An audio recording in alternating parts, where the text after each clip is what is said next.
So instead of giving 2 or 3 points like I typically do in a homily, I have 2 different homilies this morning, okay? Don't worry, it's not any longer. In fact, it may even be, the 2 homilies might even be a little shorter, okay? But the Lord wanted me to give 2 homilies. The first homily, we hear in the gospel Jesus being asked to give the first of all the commandments. And note that he doesn't just give one commandment. He gives the greatest.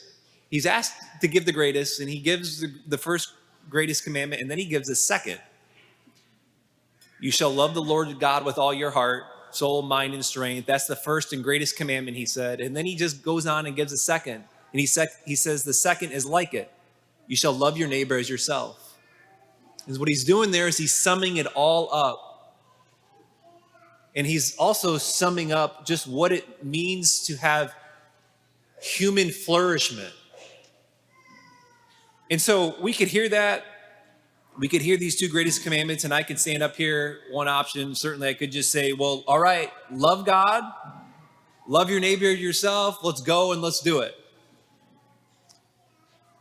But here's what I've come to know to be true. That there's not a single person sitting in this church right now or standing here right now who thinks or believes like, I've arrived.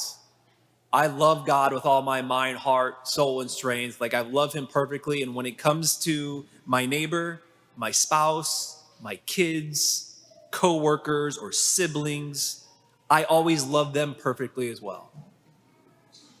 No, it's the opposite of that.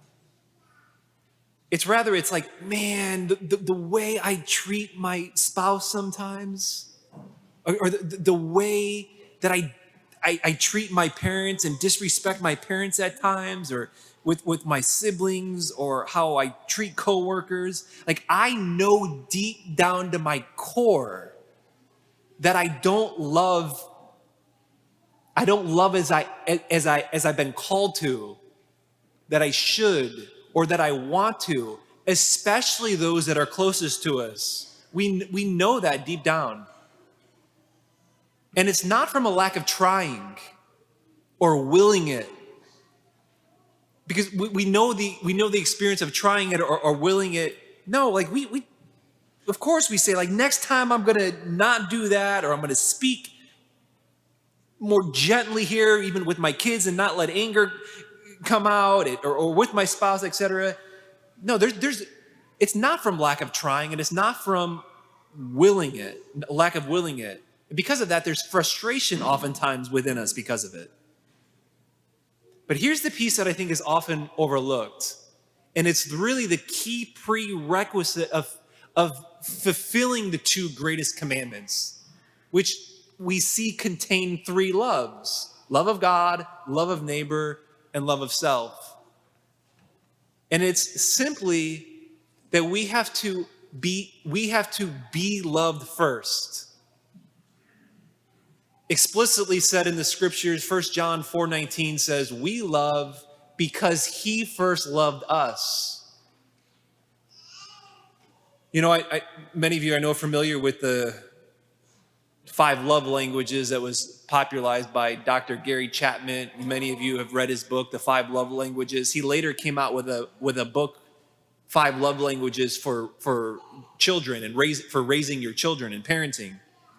I think this is a great illustration here of the biblical principle that we love, and we're able to love to the extent that we know we're called to, only if we're loved first. He says this. He says, nothing works well if a child's love needs are not met. Only the child who feels genuinely loved and cared for can do her best. You may truly love your child, but unless she feels it, unless you speak the love language that communicates to her your love, she won't feel loved. He's saying nothing works well if we aren't first loved and know it and feel it. And that's, as he stresses, and we know intuitively how important that is for a child, but it really becomes no less important when we are teenagers, or we're 37, or we're 80 years old. In other words, if I'm not sitting regularly and receiving the love of God in prayer, I can't love to the extent that I know I'm called to and ultimately want to. It's not possible if I'm not soaking in and receiving the love of God, because we have to take love in first. We can't generate love. Love is, remember, is an infused virtue. I can't will to get more of it. And just think of times in your own life when you told yourself, I'm gonna love this person better next time. I'm gonna love them more. I'm just gonna will it. It doesn't work. I've told you before, the professor, the Harvard professor and psychiatrist George Valiant, he did this massive study that covered over 30 years, and he followed 300 people for 30 years, and he studied happiness and the components to live a happy, fulfilled life. And the essence of his findings, his summation over 30 years is, I've shared this with you before, of that all that matters is love. And I've spoken on that. But more specifically, later on in his findings in the same summation, he says, okay, all that matters is love, right in line with what Jesus says here. But he says, in his words, what he's found is that it's very hard for most of us to tolerate being loved. The hardest thing about love, and I know this from my experience of 7 years now doing spiritual counseling, and it's right along with what this psychiatrist, Harvard professor says, is that the hardest thing about love for most people is to be loved, is to first to tolerate being loved by God. Listen, let God love you. Let God love you. You might say, well, yeah, of course I love God, love me. No, listen, let him love you. There is no past, there is no current struggle that you have that Jesus wants there to be any distance from. Let him love you. Like, that's why prayer is a non-negotiable for the Christian. Because I have to regularly receive the fuel in which I'm meant to run on in life, which is God's love and his presence. When that's not there, or it's off, the inner workings are off, and I'm not able to go deep into give in deep relationship and love when I'm not running and I know the fuel in which I'm meant to run on. Receiving the love of God makes the inner workings right. And then the ability to have these deep relationships are even possible. It's how we're wired. All right, so switching gears, second homily. Sorry for the whiplash. Okay, something the Lord wants me to say. I didn't plan on saying it, but with the news I saw this morning, I don't know if you saw the news this morning, but apparently both Kamala Harris and Donald Trump and each of their campaigns saw the readings for this weekend being all about love and loving one's neighbor. And so they both apologized to one another for any name calling that they might have done over the last number of months. They both actually apologized for any lying that they might have done. And then they promised each other that for the rest of their campaigns, these next number of days, that they would conduct the rest of their campaigns with showing love to one another and showing love to their opponent and all their opponent's supporters. Yeah, that didn't happen. That didn't happen.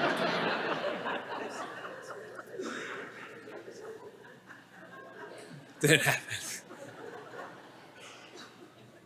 But in all seriousness, that is not to make light of the disagreements, many disagreements between the two parties. They're real, and they're important.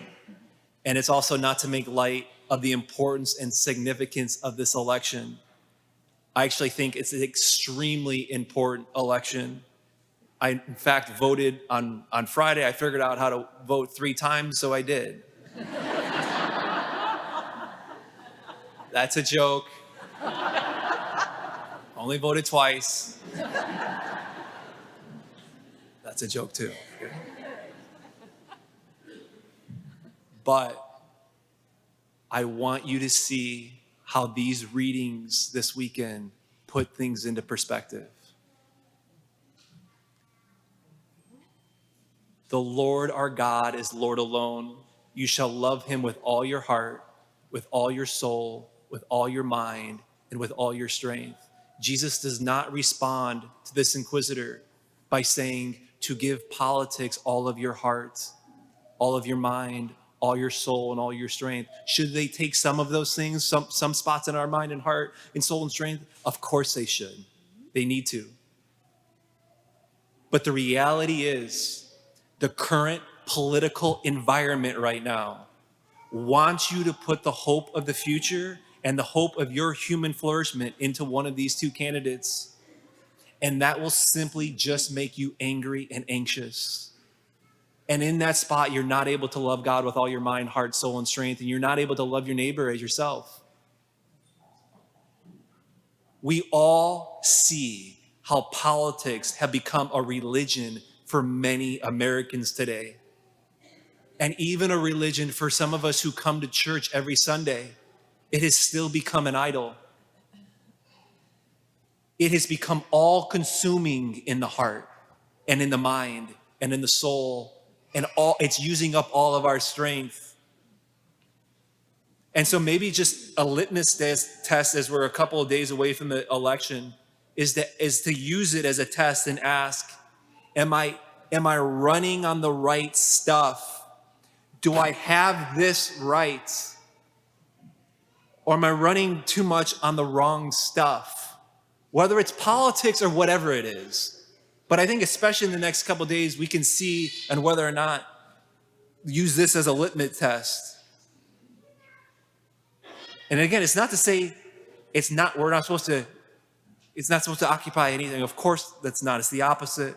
But remember Augustine, and I've mentioned this before, how to test this. Augustine says, what a person clings to is what they love most. So practically speaking, it gets down to what is consuming our mind and hearts and soul. What is getting our time? It is a non-negotiable for a Christian to be receiving the fuel in which I'm meant to run on, which is the love of God and his presence. There's no question, elections are important, and this election is important, but its results will not determine your salvation. But what will determine your salvation is the fact of what God did for you with going to the cross, dying for your sins, and then responding to that by loving God with all your mind, heart, soul, and strength, and your neighbor as yourself.